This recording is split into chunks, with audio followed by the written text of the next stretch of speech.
அந்த வந்து பசி உள்ளவங்களுக்கு ஆகாரம் கொடுக்குறது. இது நம்ம நிறைய பண்ணுவோம். ஆனா முழு மனசா பண்ணணும். நிறைய ஹார்ட்டட் பர்சன்ஸும் இருக்கிறாங்க. அது பார்த்துட்டு போயினே இருப்பாங்க. அவங்க சீமான்களா இருப்பாங்க. ஆனா ஏழைகளுக்கு இறங்கவே மாட்டாங்க. ஆனா ஏழைகளுக்கு இறங்குறவன் என்ன செய்யறான்? கர்த்தருக்கு கடன் கொடுக்கறான்.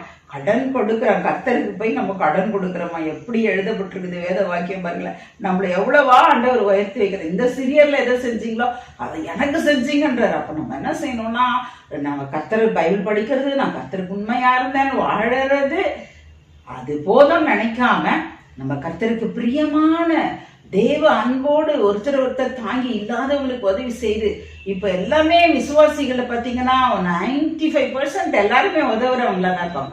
ஒருத்தர் ட்ரெஸ் இல்லைன்னு வந்து கேட்டால் கொடுக்காம இருப்போமா? நம்ம போடாத ட்ரெஸ்ஸுங்க இல்லை வேண்டாம்னு ஒதுக்கி பீரோல வச்சிருப்போம், அதை எடுத்து கொடுப்போம் இல்லையா? ஆனா அதுலயும் சிலர் தேர்ந்தெடுத்து ஒன்னும் ரொம்ப இதுவா இருப்பாங்க. அதனால அந்த மாதிரி ஹார்டா இருப்பாங்க. எதுவுமே கொடுக்கவே மனசு வராது அவங்களுக்கு. அந்த மாதிரி இருக்கிறவங்களுக்கு இந்த வாக்கு தத்தம் செல்லாது. அதனால நம்ம என்ன செய்யணும்? கர்த்தர் என்ன பிரியப்படுகிறார் அதை செய்யும் பொழுதுதான் நம்மளுடைய வாழ்வு என்ன செய்யும்? நம்மளுடைய வெளிச்சம், அது விடிய கால வெளிச்சத்தை போல எழுப்பி பிரகாசிக்கும். வர வர வர வர பிரகாசிச்சுனே போவோம். சுக வாழ்வு இருக்கும். சுகம் இல்லைன்னா என்ன இருக்கு? கோடி பணம் இருந்து சௌக்கியம் சுகம் இல்லைன்னா வேஸ்ட் தானே. அப்ப கர்த்தர் அண்டி இருக்கும் பொழுதுதான் அந்த சுகம் வரும்.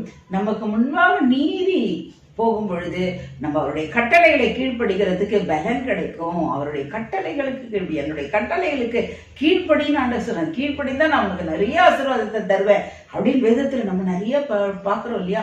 அப்ப அவருடைய நீதியை நிறைவேற்றும்படியா கர்த்தர் பலத்தை கொடுப்பாரு. அவருடைய மகிமை நம்மை மூடிக்கொள்ளும். அவருடைய மகிமை மூடிக்கொண்டாலே எந்த அந்தகார சக்திகளும் நம்மை நெருங்கிறது இல்லை. நம்ம கர்த்தருக்குள்ளாக ஜெயம் எடுப்போம். எல்லா பொல்லாத ஆவிகளையும் ஜெயிக்க பலன் கொடுப்பார் ஆண்டவர்.